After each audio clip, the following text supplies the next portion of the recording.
A'udzubillahi minasyaitonirrajim. Bismillahirrahmanirrahim. Assalamualaikum warahmatullahi wabarakatuh. Bismillah, alhamdulillah. Assalatu wassalamu ala nabi Muhammadin sallallahu alaihi wasallam wa ala alihi washabihi wa barik wasallim. Rabbi shrah li sadri wa yassir li amri wahlul 'uqdatam min lisani yafqahu qawli. Rabbi zidna ilman warzuqna fahman. Allahumma inna nas'aluka ilman nafi'an wa rizqan thayyiban wa amalan taqabbalan. Allahumma shayban nafi'an. La ilaha illallah wahdahu la syarika lah. Lahul mulku wa lahul hamdu wa huwa ala kulli syai'in qadir. Raditu billahi rabbah wa bil islami dina wa bi Muhammadin sallallahu alaihi wasallam nabiyyan. Subhanallah wa bihamdihi astaghfirullah wa atubu ilaih. Alhamdulillah, segala puji hanya milik Allah. Alhamdulillah, di pagi hari ini kita masih diberi kesempatan oleh Allah Subhanahu wa taala dalam melakukan rangkaian ibadah yang diperintahkan oleh Allah dan Rasul-Nya. Kita berdoa kepada Allah Subhanahu wa taala, ya Allah, semoga kegiatan di pagi hari ini setiap hari Allah berikan hidayah, terus istiqomah kita selalu melaksanakan ibadah, khususnya melaksanakan sholat subuh berjamaah, dilanjut dengan zikir, dilanjut dengan kalau setiap hari Ahad ada kajian, di mana kajian ini hanya kita mendengarkan saja apa yang disampaikan oleh Allah dan Rasul-Nya melewati saya yang membacakan. Mudah-mudahan perjalanan kita selama ini melaksanakan ibadah-ibadah yang ditetapkan oleh Allah Subhanahu wa taala, yang diperintahkan oleh Rasulullah, kita selalu istiqomah dan selalu menjalankan menggapai ridha Allah Subhanahu wa taala. Amin ya rabbal alamin. Salawat dan salam semoga tercurahkan kepada junjungan kita Nabi besar Muhammad sallallahu alaihi wasallam, pada keluarganya, para sahabatnya, para tabi'in, dan semoga kepada kita semua selaku umatnya yang selalu mencintai dan memuliakan beliau. Rasulullah sallallahu alaihi wasallam ini adalah bagian daripada keimanan kita, karena ketika seseorang tidak mengenal kepada Rasulullah, maka kita tidak akan tahu bagaimana manhaj di dalam hidup ini, pedoman ya. Segala sesuatu yang kita lakukan harus bersumber kepada baginda kita Rasulullah sallallahu alaihi wasallam. Oleh karena itu, mari kita selalu senantiasa bersalawat kepada baginda kita Rasulullah sallallahu alaihi wasallam. Allahumma shalli ala sayyidina Muhammad wa ala alihi washabihi barik wasallim. Amin. Baik ibu bapak yang kami hormati, pada kesempatan hari ini, kemarin kita sudah mendengarkan apa yang disampaikan oleh Allah dan Rasul-Nya. Bagaimana Allah menyampaikan di dalam Al-Quran ada 7 pintu di mana Allah membukakan pintu rizki. Jadi pintu-pintu itu yang sekarang ini PR-nya buat kita adalah bagaimana menjalani hidup ini membuka pintu tersebut.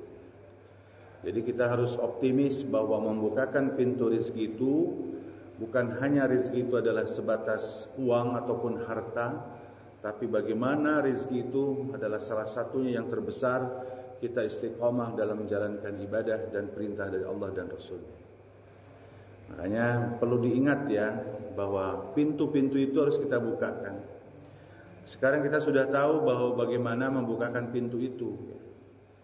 Jadi kalau pintu usaha sudah jelas ya, pintu ketakwaan ya, bagaimana sholat bisa membukakan pintu rezeki ya. Bagaimana istighfar kita bisa membukakan pintu rizki, bagaimana sedekah kita, berbagi kita, selalu berbagi kepada sesama itu juga bisa membukakan pintu rizki. Ini harus dibuka semua itu ya, jadi lengkap. Jadi jangan hanya sebatas kita hanya dalam usaha saja dalam membukakan pintu rizki. Nah hari ini kita akan coba melihat beberapa sifat yang justru menghalangi rizki yang berkah. Jadi menghalangi rizki ya. Jadi ada yang membukakan, ada yang menutup. Nah, hari ini kita coba bagaimana pesan dari Rasulullah SAW bahwa ada rezeki itu tertutup atau terhalang. Dan ini harus kita jauhi supaya kita bisa membukakan pintu rezeki yang berkah ya. Nah, ini kita akan bahas hari ini. Mudah-mudahan banyak sekali sebetulnya 4 sifat ini kita akan coba hari ini. Bisa 4 sifat yang memang yang bisa menghalangi rezeki kita. Yang pertama adalah ketika kita selalu marah. Jadi ketika seseorang memiliki sifat selalu marah, suka marah ya, itu sebetulnya menghalangi pintu rezeki. Sudah jelas ya bahwa bagaimana Allah melarang kita untuk menahan amarah. Bahkan kemarin pada saat ketika kita Ramadan, ketika kita melaksanakan ibadah apapun sebetulnya yang harus dilakukan, yang menjadi dampak dari ibadah itu dalam surat Ali Imran, surat ketiga ayat 134 ya, bahwa Allah menyampaikan bahwa indikator orang yang bertakwa itu adalah wal kadzibinal ghaid, orang yang bisa menahan amarah. Jadi hadirin yang berbahagia, perintah di dalam Islam itu bahwa semua ibadah mengacu kepada ketakwaan, dan ciri orang yang bertakwa itu dia akan selalu bisa menahan amarah. Ini yang menjadi sifat manusia ya, namanya emosi. Apalagi amarahnya sudah tidak terkontrol, itu adalah bukan sifat seorang mukmin. Dan ternyata bahwa ketika kita ada sifat itu yang menghalangi rezeki di keluarga kita. Jadi harus kita pahami, itu yang pertama. Kita coba dengarkan dari hadis Rasulullah SAW dalam hadis riwayat Bukhari, dalam hadis Arba'in itu yang ke-16. Dari Abu Hurairah radhiyallahu an Abi Hurairah radhiyallahu an anna rajulan qala li Nabi sallallahu alaihi wasallam. Jadi ada seorang laki-laki bertanya kepada baginda Rasulullah SAW, "Ya Rasulullah, berilah aku wasiat." Kata Rasulullah, dia memberikan wasiat, "La taghdab." Farada mira'an, qala la taghdab. Janganlah engkau marah, katanya. Lalu laki itu mengulang permintaannya, "Ya Rasulullah, berikan hamba wasiat." Sampai 3 kali Rasulullah mengatakan la taghdab, la taghdab. Janganlah engkau marah. Jadi dalam hadis yang lain itu hadis Bukhari atau Tabrani, dilanjutkan hadis itu la taghdab walakal jannah. Hadisnya begitu. Janganlah engkau marah, maka kamu akan bahagia, akan masuk surga. Jadi kalau orang yang bisa menahan amarah, lalu bisa mengendalikan hawa nafsunya, termasuk hawa nafsu amarah ini, itu akan, kata Rasulullah SAW, walakal jannah. Jadi akan masuk surga seperti hadirin. Maka kalimatnya adalah bahagia seseorang, kebahagiaan akan hadir kepada seorang hamba apabila sifat amarah itu tidak ada. Pernah bapak-bapak melihat orang yang lagi emosi? Wah, kelihatannya udah tidak terkontrol ya. Udah wajahnya tidak ini, enggak karuan ya. Tenaganya juga sebetulnya enggak ada sebetulnya. Lagi marah begitu ya. Ini adalah salah satu sifat yang bisa menghalangi rezeki kita. Ketika seseorang itu hadirnya sifat pemarah. Ketika orang tua dan ibu dan ayah kepada anak itu bukan marah, itu mah ketegasan dalam mendidik anak-anak kita. Seorang guru di sekolah kadang kelihatan marah, padahal seperti itu adalah mendidik. Jadi harus bedakan antara ketegasan dengan hawa amarah. Kuncinya seseorang ini akan bahagia, kata Allah dan Rasulnya, apabila sifat marah ini tidak ada pada dirinya. Makanya enak kalau lihat orang yang pemarahnya itu nggak ada. Bahkan tadi di dalam surat An-Naziat saya bacakan di rakaat pertama, di ayat-ayat terakhir, Allah menyampaikan begitu kan, wa amman khafa maqama rabbih wa nahan nafsa anil hawa fa innal jannata ya ma'wa. Kata Allah, barang siapa yang takut kepada Allah dan wa nahan nafsa anil hawa, menahan, mengendalikan hawa nafsunya, apa bonus dari Allah Subhanahu wa taala? Fa innal jannata ya ma'wa. Tempatnya adalah surga Allah. Jadi hadirin, sudah mah bonusnya orang yang hilang pemarah, hilang sifat marah ini adalah surga, kebahagiaan. Di satu sisi Allah menyampaikan Rasulnya ketika kita tidak ada atau ada dalam diri kita ada sifat pemarah, maka itulah yang akan menghalangi rezeki kita. Hari yang berbahagia, ini saya juga lagi belajar sama di keluarga, suami kepada istri kalau sering bertengkar itu menghalangi rezeki. Hati-hati nih yang masih punya istri, yang belum nanti harus bisa membina istri kita, saling kerjasama supaya di rumah kita itu hadirnya samawa, sakinah, mawaddah warahmah. Memang seorang laki-laki harus dihormati oleh seorang perempuan, makanya harus sesuaikan porsinya. Ibu-ibu tahu perintah menjadi seorang istri di rumah itu harus bagaimana. Bagaimana khidmatnya kepada seorang suami, bagaimana menghormati seorang istri kepada suami, bagaimana tidak mengeraskan suaranya kepada suami, itu harus tahu. Jadi jangan egois gitu. Di satu sisi pingin dimuliakan oleh seorang suami, tapi di satu sisi kita tidak bisa mengendalikan diri menjadi seorang perempuan.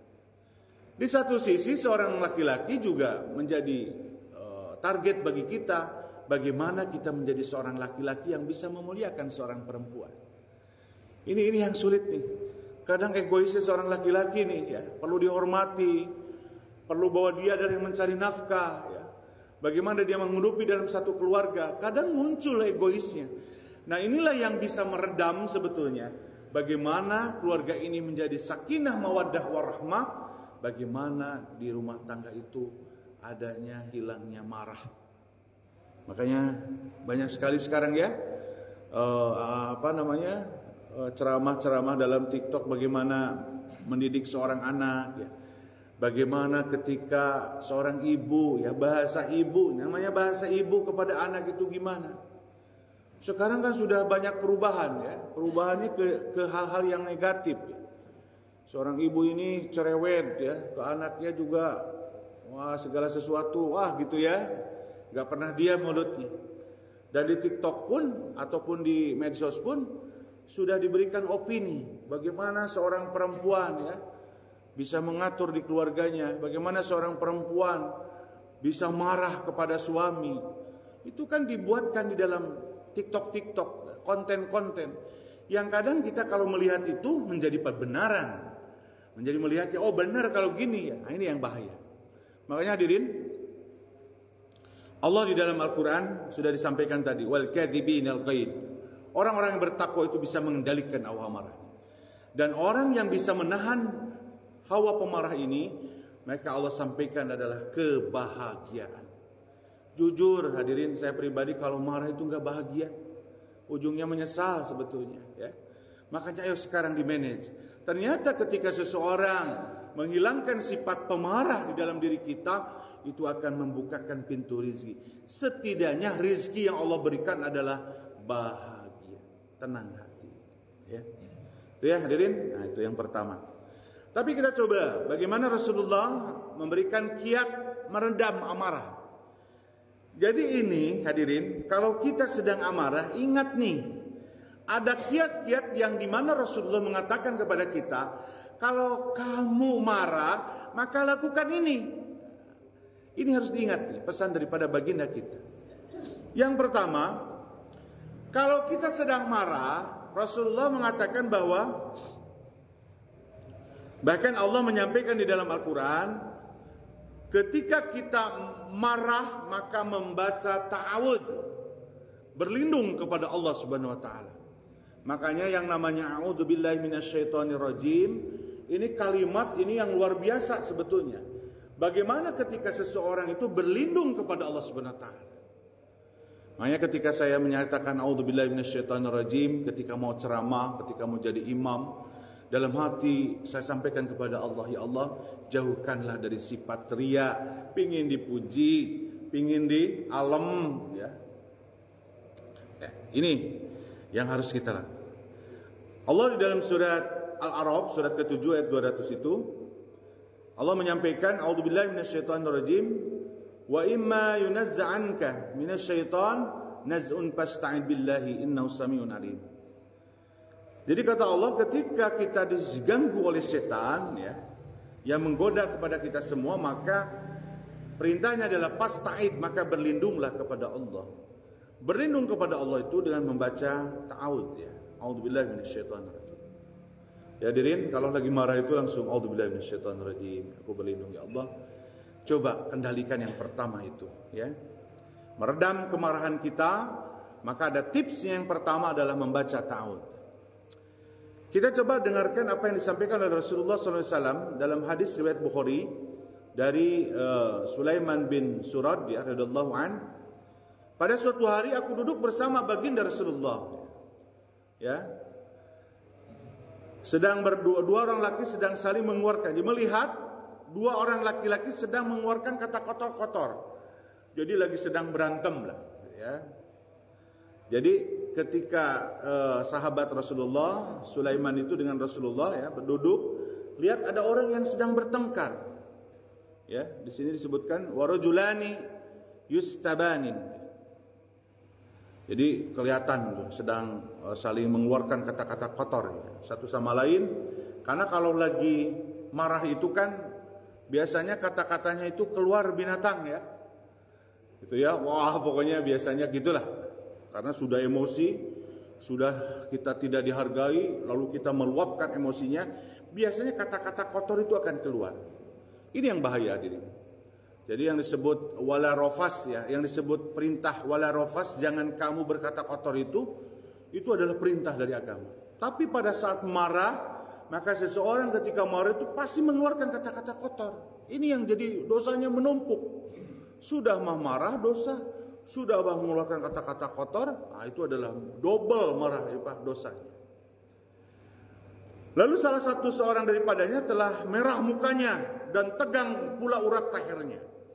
Jadi kata Sulaiman melihat bahwa orang yang bertengkar itu kelihatan mukanya. Makanya kalau ada orang yang marah itu coba lihat aja. Sudah nggak kontrol. Kadang ada apapun di depan kita bisa diambil itu dan lupa diri. Kalau sudah lupa diri itu, ya itu nantinya terjadi penganiayaan sampai membunuhnya. Ini yang bahaya sekarang di negara hukum. Nanti menyesal setelah itu. Setelah pakai baju oranye ya udah. Nah ini bahaya. Nah dalam hadis ini Rasulullah mengatakan, jadi orang marah itu sudah molotot katanya di dalam hadis ini, lalu terlihat tegang uratnya di lehernya. Lalu Rasulullah SAW bersabda, sesungguhnya aku tahu satu perkataan sekiranya dibaca tentu hilang rasa marahnya. Terus apa ya Rasulullah?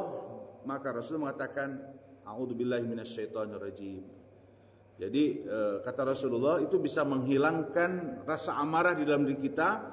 Maka kata Rasulullah itu adalah inni la'alamu kalimatun law qala dhahaba anhu ma yajidu law qala a'udzubillahi minasyaitonirrajim. Maka kalimatnya adalah maka akan hilang amarah kita. Dhahaba anhu ma yajid, maka akan hilang amarah kita. Dan kalau ada orang yang marah masih ingat ta'awudz hebat ya. Jarang ya. Paham Bali ya, orang lagi marah ingat a'udzubillahi minasyaitonirrajim, ya aku berlindung, jarang. Beristighfarlah nanti dan bacalah ta'awudz ya. Jadi itu yang pertama tipsnya. Jadi kalau nanti mau marah, mau emosi, karena kita ya egois kadang ya marah kita, karena kita tidak suka dengan perbuatan yang kita lihat, maka untuk meredam daripada marah itu jangan lupa kita membaca ta'awudz ya, berlindung kepada Allah Subhanahu wa taala dari godaan syaitan yang terkutuk dengan membacakan ta'awudz ya. A'udzubillahi minasyaitonirrajim. Makanya doa-doa berlindung kepada Allah itu luar biasa. Seperti zikir pagi aja. Allahumma inni a'udzubika minal Allahumma afini fi badani, Allahumma afini fi sam'i, Allahumma bismillah anta. Allahumma inni a'udzubika minal kufri wal faqr, kan? Ada di zikir itu. Berdoa, ya Allah, aku berlindung dari kefakiran, kefakiran dan kekufuran. Ya. Wa a'udzubika min adzabil qabri, dan aku berlindung dari azab kubur. Itu berlindung sama Allah SWT. Nah termasuk isti'adzah pas ta'id itu berlindung itu adalah salah satunya dari godaan setan yang terkutuk. Yang kedua, hadirin, ini hebat nih, tips yang kedua. Kalau yang namanya marah itu, jika ada keluar kata-kata yang tidak diridhoi Allah Subhanahu wa taala, yaitu dengan kata-kata tadi yang kotor, mencaci maki ya, lalu kita melaknat, kadang kita pokoknya dengan bahasa-bahasa yang kotor bahasanya itu. Maka kata Rasulullah SAW, di antara kalau kita wa idza ghadiba ahadukum falyastaqif. Dari riwayat Ahmad, dari hadis ini diriwayatkan oleh Imam Ahmad dari Syekh Shoaib Al-Arnaud, ya, sahabat Rasul. Hadisnya hasan, bahwa jika salah seorang di antara kalian marah, wa idza ghadiba ahadukum, apabila adalah salah seorang itu ada yang marah, maka diamlah. Nah ini, jadi kalau lagi marah itu, kalau bisa mengendalikan itu diam aja. Makanya kalau ada orang itu kalau lagi bertengkar suka diam aja, itu bagus itu sebetulnya. Makanya kita yang melihatnya jangan jadi sama-sama harus mengerti, lagi diam, berarti lagi mengendalikan diri. Makanya ada orang yang begitu ya, lagi sedang memarah dia diam aja. Tapi jangan kelamaan diamnya ya. Harus di situ ketika dia membacakan isti'adzah, berlindung kepada Allah Subhanahu wa taala. Ya. Berikutnya, ini tips ya. Yang ketiga, kalau kita mau marah atau sedang marah, dari Abu Dzar radhiyallahu an, sahabatnya Rasulullah, meriwayatkan dalam riwayat Abu Daud, kata Rasulullah bahwa kalau kita sedang marah berganti posisi. Jadi kalau kita sedang marah berdiri, duduklah, ganti posisi. Kalau sudah duduk lagi marahnya, maka berbaringlah. Artinya ganti posisi. Makanya kalimatnya Rasulullah SAW bersabda, idza ghadiba ahadukum, bila salah satu di antara kalian marah, wa huwa qaimun, ketika kamu berdiri marahnya, gitu ya. Kata Rasulullah, yajlis, kamu duduk. Itu bisa mengendalikan gitu. Makanya luar biasa ketika ada orang sedang marah suka gini ya, orang yang dimarahinya, ayo duduk dulu. Kita obrolkan dengan baik-baik, suka gitu ya. Orang itu duduk, ada itu keredam marah kita. Makanya kita sudah tahu Rasulullah mengatakan apabila kita sedang marah, wa huwa qaimun, ketika kita marahnya berdiri, falyajlis, maka kita harus duduk. Maka jika marahnya telah hilang, fa idza dhahaba anhul ghadab, apabila marahnya sudah hilang maka cukup. Namun jika tidak lenyap, masih kena marah gitunya ngomong, wa illa falyatajib, maka berbaringlah, tidur.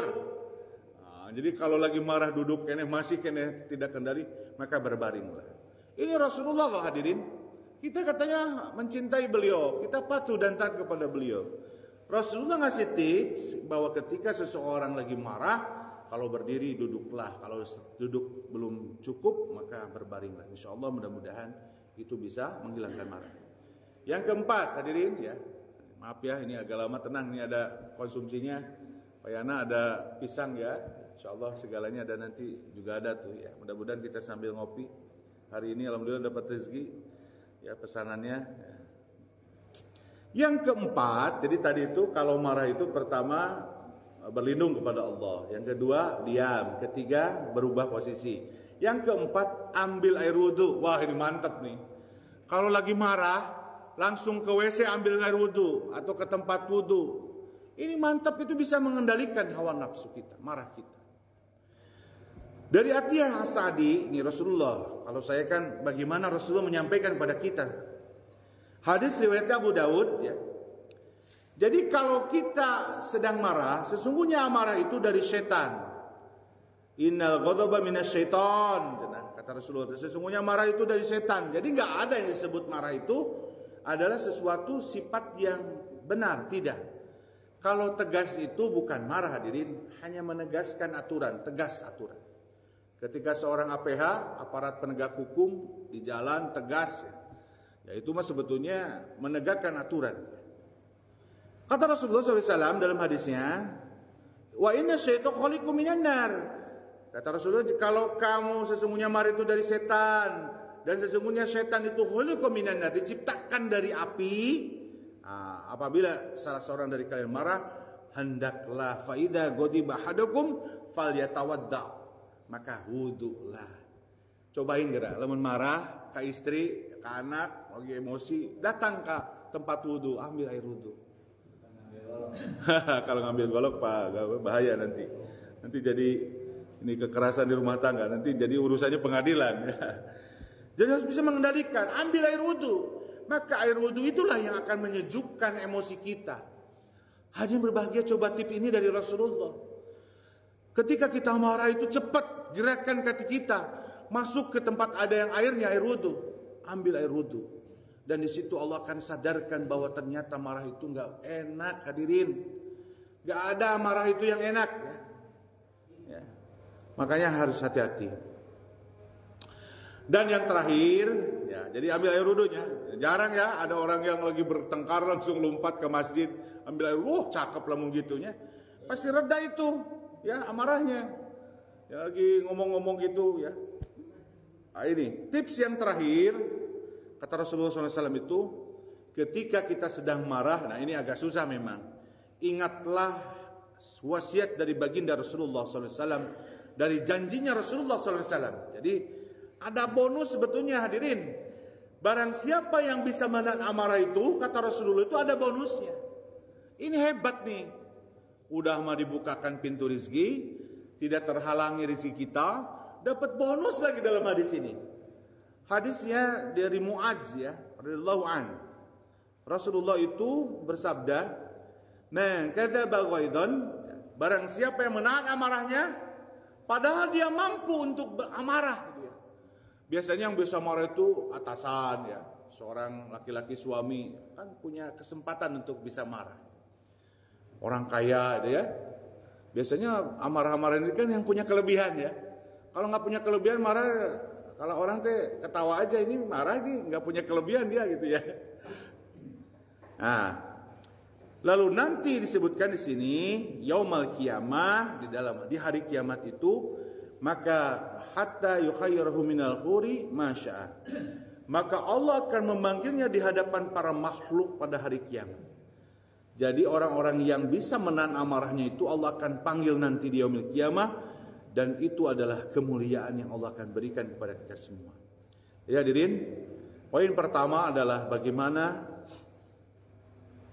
kita harus menghindari sifat amarah. Dan sifat amarah, apa yang disampaikan Allah Rasulnya, itu bukan adalah sifat orang bertakwa, bisa menghalangi rizki.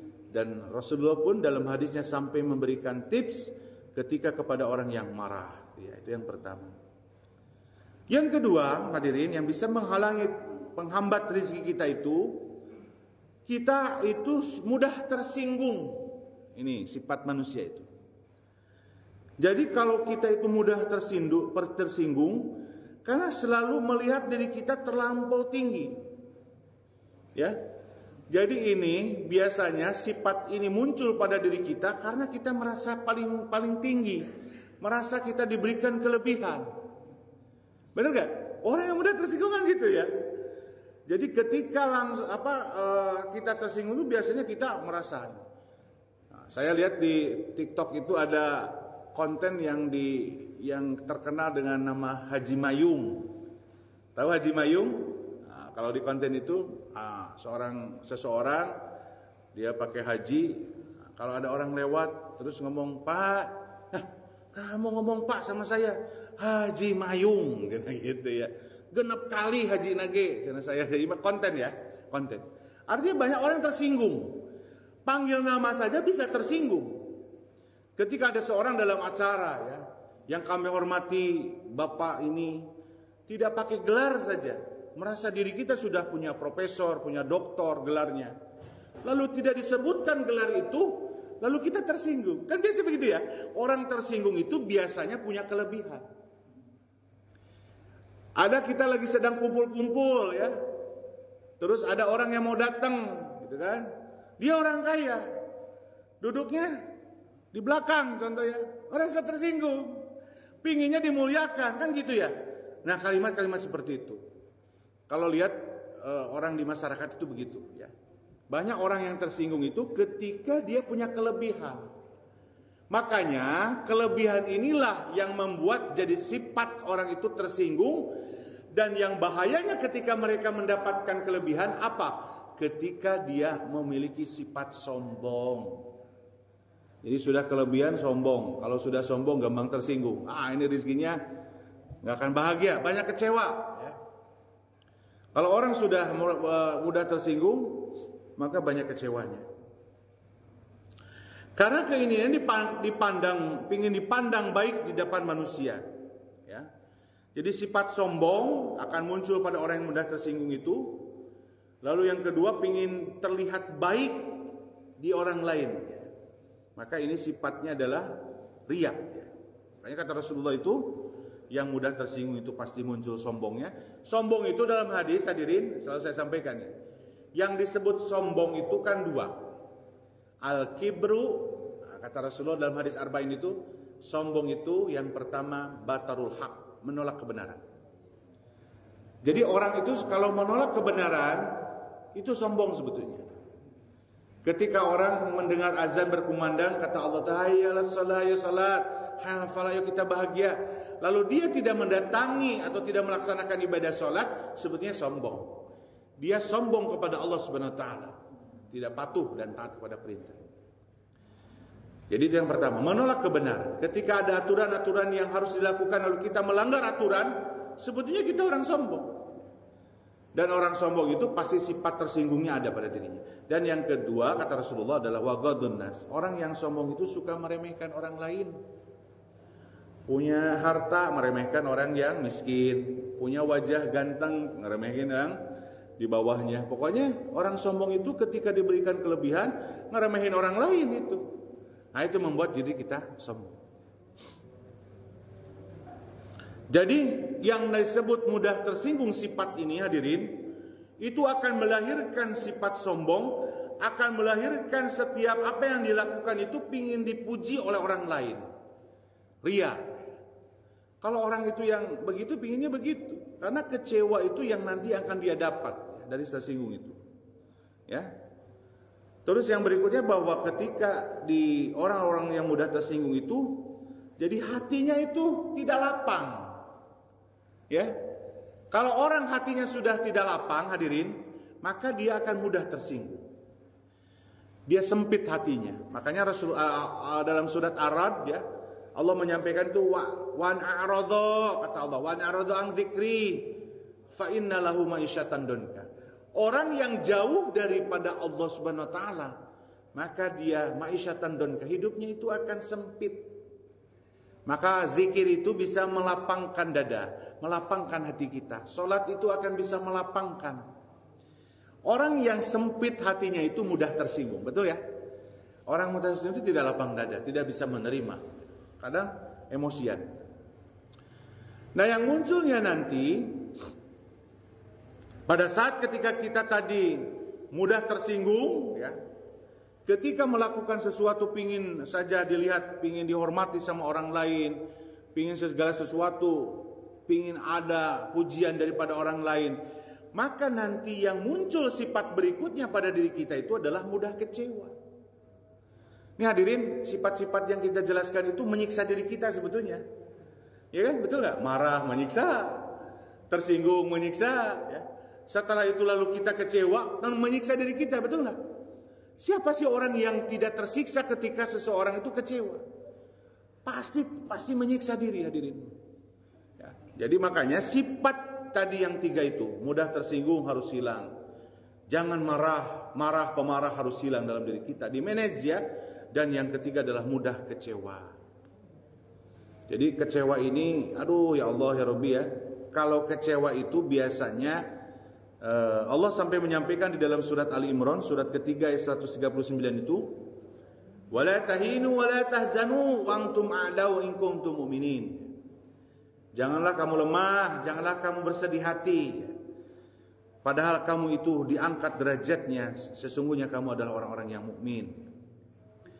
Jadi hadirin yang berbahagia, kita itu jangan suka mudah kecewa. Karena kecewa itu biasanya terjadi pada diri kita kalau apa yang kita inginkan itu tidak tercapai, betul? Ada kesenjangan antara keinginan dengan takdir Allah, betul ya? Kecewa. Aduh ya. Banyak aduhnya, banyak gelisahnya, banyak keluh kesahnya. Orang-orang kecewa kan begitu. Dan ini sangat dilarang oleh agama. Allah sampai menyampaikan kepada kita, jangan pernah kita bersedih, jangan kita pernah kecewa ya. Nah, di sini dijelaskan di dalam Al-Qur'an itu dalam surat Al-Hadid ya. Kita harus meyakini ini supaya kita tidak mudah kecewa. Allah menyampaikan di dalam surat Al-Hadid ini di ayat 22 dan 23, ma asaba min musibatin fil ardi wala fi anfusikum illa fi kitabim min qabli an nabraha inna dzalika 'ala Allah yasir. Tidak ada satupun sebuah musibah yang menimpa di bumi ini, mau ada banjir ya, mau ada apa? Pokoknya yang terjadi musibah, gempa dan seterusnya pada diri kita, bahkan pada diri kita ya, itu sudah tertulis dalam fi kitabin min qablu ya. Jadi sudah sebelumnya sudah tertulis hadirin.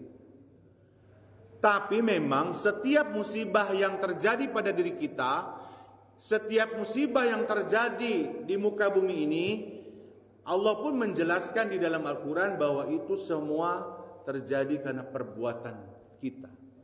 Zaharul fasad fil bari wal bahri bima kasabat aydin nas. Telah terjadi kerusakan di muka bumi ini adalah karena tangan-tangan manusia yang jahil. Makanya hadirin harus paham nih di sini, supaya kita tidak kecewa menerima takdir yang Allah berikan kepada kita. Ada tips yang harus kita sadarkan pada diri kita supaya kita bahagia nih. Saya kasih tips nih ya. Bagaimana ketika kita menerima sesuatu yang kita tidak inginkan ya.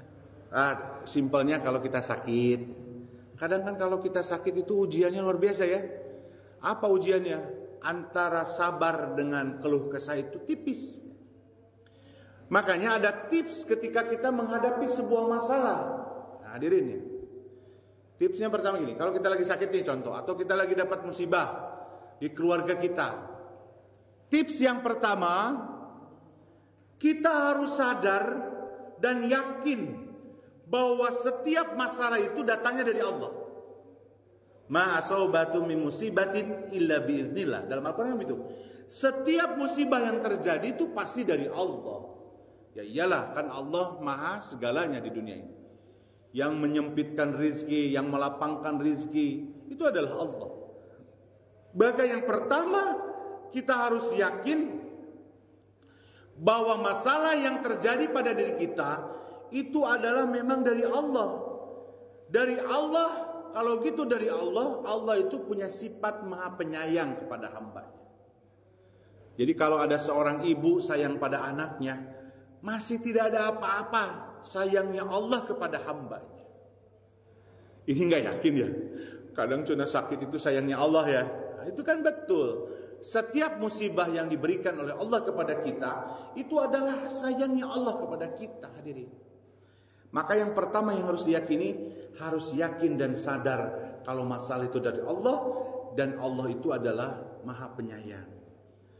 Makanya tips yang kedua, apabila kita sudah yakin bahwa itu masalah dari Allah, maka kita harus yakin pasti masalah itu baik buat kita.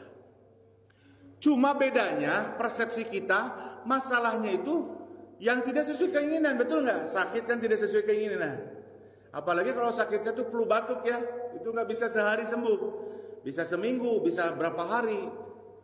Kalau kita mengeluh apa yang Allah berikan kepada kita, ya pasti kecewa nantinya. Makanya tips yang kedua itu yakin kalau dari Allah sakit batuknya itu adalah untuk memberikan sayangnya Allah kepada kita. Maka kalau di internet itu kan ciri orang yang disayang oleh Allah. Yang satu, dikasih sakit gitu ya, suka begitu. Nah, ini menandakan bahwa kita sadar bahwa setiap apa yang kita terima, kalau itu dari Allah itu pasti baik buat kita. Makanya kalimat yang ketiga, sudah yakin itu dari Allah. Terus yang kedua, bahwa kalau dari Allah itu baik. Yang ketiga kalimatnya begini, setiap masalah yang kita hadapi itu hadirin, Allah sudah mengukur kemampuan hambanya.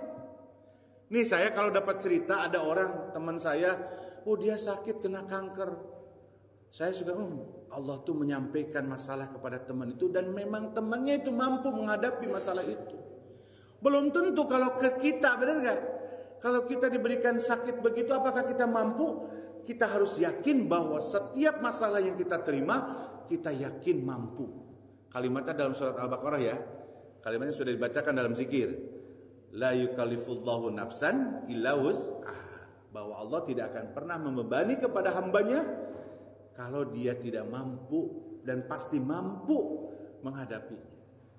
Makanya doanya ini harus dihafal nih hadirin kalau lagi masalah. Rabbana la tu'akhidna in nasi aw akhtana. Rabbana wala tahmil alaina isran kama hamaltahu 'alal ladzina min qablina. Rabbana wala tuhammilna ma la taqata lana bih wa'fu 'anna waghfir lana warhamna anta maulana fansurna 'alal kafirin. Jadi kita tanya, ya Allah, jangan kau bebani ya, kalau saya tidak bisa menanggung beban itu. Ya Allah ya. Jadi begitu, jangan kau pernah azab ketika saya hilang. Mantap doa itu. Makanya kalau ada masalah itu doanya ini diajarkan oleh Allah dalam surat Al-Baqarah ayat terakhir ya.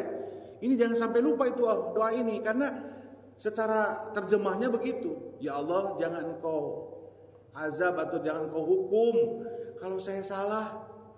Itu kalimat yang pertama. Yang kedua, ya Allah, jangan kau bebankan ketika kami tidak mampu membebani itu. Tidak pernah, jadi kepada Allah itu seperti itu ya. Jadi kalimat yang ketiga, harus sadar setiap masalah yang kita terima itu pasti sudah terukur dan kita mampu menghadapi masalah itu. Yang keempat tipsnya, setiap masalah atau setiap musibah yang terjadi pada diri kita, ini kalimatnya harus sadar pada diri kita, itu adalah bonus buat kita. Jadi kalau lagi sakit itu paham bali bonus itu teh. Apa bonusnya dari Allah itu? Yang dua bonus sakit itu. Satu, berguguran dosa kita. Jadi setiap orang ketika dia sakit, lalu dia sabar dari sakit itu, maka bergugurlanlah dosa kita. Yukaffirus sayyi'ah, kata Rasulullah. Berguguran dosa, hadirin. Makanya saya kan setiap hari itu sakit kaki, hadirin. Masya Allah ya Rabbi. Ini karena kesalahan saya, terlalu gemuk, capek kaki ini. Jadi kalau sore itu muyung ya, kalau pagi masih sehat ya. Pagi sehat lagi, sore muyung lagi. Ketika sakit itu saya gitu kalau lagi mijit, ya Allah ya, semoga menggugurkan dosa hamba ya Allah. Bonus itu hadirin. Jadi sakit itu bisa menggugurkan dosa. Makanya ada orang yang meninggal sakit duluan itu suka bagus tuh meninggalnya. Hatta seorang artis ya, ada artis yang meninggal tapi sakitnya lama. Maka cerita meninggalnya kan kelihatan baik ya, bersih ya, dan seterusnya. Karena memang pada saat ketika sakit hadirin itu menggugurkan dosa. Rasulullah aja yang dicintai oleh Allah Subhanahu wa taala sebagai utusan, sebagai figur yang Allah puji di dalam Al-Qur'an itu, pada saat meninggal tetap sakit dulu ya Rasulullah juga. Bagaimana Siti Aisyah istri ya, mengabdi atau istilahnya mengurus baginda Rasulullah ketika sakit. Rasulullah dia sakit hadirin ya. Jadi jangan begini kalimatnya, kita masuk ke mencela orang ya. Ada orang tuh awalnya kaya dia, terus sakit. Ngomongnya gitu, wah ini pasti nih duitnya haram yo, cenah kamari. Duitnya haram dosana tuh, jadi gering. Justru dengan sakit bagus pambali. Karena ketika sakit dia sabar, bergugurlanlah dosa. Kalau dia hadirkan sifat sabar pada saat sakit mendapatkan masalah, bonus yang kedua apa? Pahalanya unlimited, pahalanya banyak. Surat apa itu? Az-Zumar, surat ke-39 ayat 10. Innama yuwaffas sabiruna ajrahum bighairi hisab. Ketika seseorang sabar dalam menghadapi masalah, maka pahalanya tanpa batas. Baca Quran hadirin, nun tadi rakaat kedua ya, nun satu huruf. Kata Rasulullah, satu huruf adalah asyaratun mith, ajrahun mithu. Pahalanya 10. Jadi kalau baca Al-Quran itu nun 10 kebaikan. Bahkan kalau dalam hadis itu 10 kebaikan itu bukan berlipat ya. Nah, kalau orang yang sabar dalam menghadapi masalah yang Allah berikan, Allah mengatakan ajrahum bighairi hisab. Pahalanya itu tanpa batas. Bahasanya pahalanya banyak sekali. Makanya bonus orang yang diberikan masalah oleh Allah, lalu dia sabar dengan masalah itu, menerima ridho atas takdir yang Allah berikan kepadanya, bonusnya dua. Satu, digugurkan dosanya. Yang kedua, pahalanya banyak. Makanya hadirin, kalau ada orang yang meninggal, dia sakit 1 tahun, lalu dia sakitnya dengan sabar, itu bisa memberatkan timbangan kebaikan. ketika nanti dihisab oleh Allah Subhanahu wa taala. Tadkhulul jannah bihisab. Masuk surga tidak hisab. Cik Allah teh maneh satahun gering hebat kamu bisa menghancurkan kemaksiatannya. Timbangannya deng dek ke kanan gitu ya. Jadi masuk surga. Makanya ini harus semangat orang yang diberikan sakit itu sama Allah. Alhamdulillah ya Allah berikan sakit. Inilah momennya saya untuk bertaubat kepada Allah. Karena dengan sakit itu ternyata Allah kasih bonus 2. Berguguran dosa. Dan yang kedua adalah pahalanya banyak. Itu Quran hadirin. Dan hadis ya. Solusi tips yang terakhir, yang kelima, kalau kita sudah yakin bahwa itu dari Allah, dan yang terakhir solusi untuk menyelesaikan masalah itu adalah kembalikan kepada Allah Subhanahu wa taala. Kalau diberikan sakit, ya beristighfarlah sama. Terus belajar doa-doa yang diajarkan oleh Rasulullah ketika sakit. Ya Rasulullah kan kalau sakit itu pegang yang sakitnya. Lalu ucapkan bismillah 3 kali, bismillah, bismillah, a'udzu bizzatillahi qudratihi min syarri ma ajid wa hadiru. Ya Allah, aku berlindung dari sakit ini, yang sakit ya Allah. A'udzu bizzatillahi qudratihi min syarri ma ajid wa hadiru. Mari sambil diusap itu kan Rasulullah. Kalau lagi sakit itu ya. Terus apa kata di dalam Al-Qur'an itu Nabi Ayub ya. Nabi Ayub ketika sakit itu makanya dijadikan doanya. Anni masyadurra wa anta arhamur rahimin. Ya Allah, Engkau telah memberikan aku sakit ya Allah, kata Nabi Ayub kan gitu ya. Maka Engkau lah yang Maha Penyayang. Wa anta arhamur rahimin. Itu kan doa. Nah, Nabi Ayub ya. Makanya Nabi Ayub itu salah satunya disembuhkannya itu di bulan Muharram ya. Oh ini tahun baru Hijriah ya, Muharram. Dan yang terakhir hadirin yang saya sampaikan pada kesempatan hari ini, yang menghalangi rezeki itu ini sifat kita yang jelek. Selalu berburuk sangka. Sifat suuzon, apalagi suuzon itu kedua. Suuzon kepada Allah, suuzon kepada manusia, itu dua hal yang sangat dosanya besar. Makanya hadirin yang berbahagia, jadi yang pertama dulu ya, kita berburuk sangka kepada Allah Subhanahu wa taala.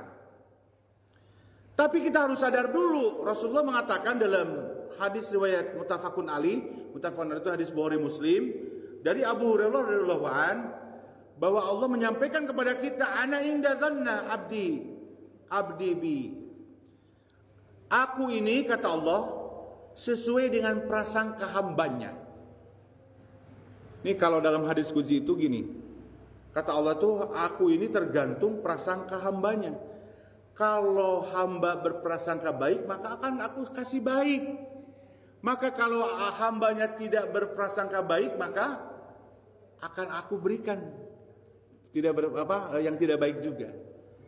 Ini nih yang berhusnudon, berbaik sangka, bersuuzon, itu dua sifat yang berbeda. Nah kita mah kadang suuzon we ka Allah tanya, berburuk sangka aja sama Allah itu. Makanya ini kata Allah itu, kamu itu jangan suka berburuk sangka kepadaku, karena aku ini cintanya kepada hambanya dan memberikan takdir pun kepada hambanya sesuai dengan kebutuhan hambanya. Makanya salah satu kita harus yakin dulu prasangka ini harus kepada Allah itu harus baik. Makanya kalau ada setiap masalah itu kita berbaik sangka aja kepada Allah. Pasti ada hikmah, ada ibroh dari kejadian itu. Betul ya? Kadang begini, oh iya, oh ternyata. Makanya kalimat yang harus dibangun terhadap masalah takdir ini, kalimatnya adalah qadarullah. Ini adalah takdir yang kita harus terima. Jangan berburuk sangka sama Allah itu ya. Ini yang bahaya nih, yang berburuk sangka itu ya. Apalagi kalau berburuk sangkanya itu kepada orang lain. Nah, berburuk sangka kepada orang lain nggak boleh itu ya. Nih kita kadang curiga pada orang lain, manusia berburuk sangka kepada yang lainnya. Ini dilarang dan dosanya besar. Boleh kita berburuk sangka, tapi ini adalah yang sifatnya kehati-hatian. Kadang kan kalau di rumah ya ada tamu yang tidak diundang, kita kadang suka ada ya hati deh. Hati-hati gitu. Ya kita tetap hati-hati, tapi jangan berburuk sangka berlebihan, apalagi mencela ya. Itu nggak bagus itu ya. Makanya Rasulullah SAW itu dalam hadisnya itu Janganlah kamu berburuk sangka. Iyyakum wa dhanna. Di antara kamu itu jangan berburuk sangka, ya. Karena fa inna dhanna, ya, kalau sudah berburuk sangka itu, kata Rasulullah nih, al-kadzabul hadis, kalau sudah berburuk sangka pasti ngomongnya itu dusta. Benar gak? Kita nih buruk sangka ke si A, ya, pasti ngomong nanti, atau pasti bohong kan, nanti nggak bohong, ya. Kadang menjadi fitnah, ya. Ini bahaya, hadirin yang berbahagia, ibu bapak. Dan ternyata ketika kita punya sifat berburuk sangka kepada seseorang, ya, apalagi kepada Allah tadi, maka akan menahan rezeki kita. Dan menaruh curiga pada orang itu nggak boleh, ya, tajasus ya namanya. Tajasus itu berapa istilahnya? Tajasus itu menyangka aja ke orang baik tidak baik, ya. Ini nggak bagus. Dalam surat Al-Hujurat itu di ayat 12 itu Allah menyampaikan, ya ayyuhalladzina amanu istanibu katsiran minadh-dhanni inna ba'dadh-dhanni tsumma wala tajassasu. Kata Allah itu, hai orang beriman, jauhilah kebanyakan prasangka, berburuk sangka kepada orang lain, karena berburuk sangka itu adalah ba'dadh-dhanni itsmun, dosa katanya. Wala tajassasu, dan janganlah kamu mencari-cari keburukan orang lain. Ini berburuk sangka itu nantinya ujungnya kita mencari keburukan orang lain. Ya, orang tadi korek-korek ya kejelekannya, lalu diomongin kepada orang lain, sudah jadi gibah, setelah jadi gibah jadi fitnah, itu semua dosa besar numpuk tuh. Ya, sudah tajasus, curiga kepada orang, cari keburukan orang, setelah itu diomongin jadi gibah, setelah digibah itu jadi dusta, al-kadzab, dosanya besar, setelah itu menjadi fitnah kepada orang yang kita omongin. Wah, udah numpuk dosanya, ada 4 ya. Naudzubillahi min dzalik. Ternyata ketika itu kita lakukan maka akan menahan rezeki kita. Makanya hadirin, kalau kita sering banyak ngomongin orang, sering ngomongin kejelekan orang, ketika melihat keburukan-keburukan orang lain lalu kita ungkapkan, maka itu orang pasti tertahan rezekinya, minimal rezeki tenang hidupnya. Dia akan selalu kecewa, dia akan selalu capek dengan hidupnya.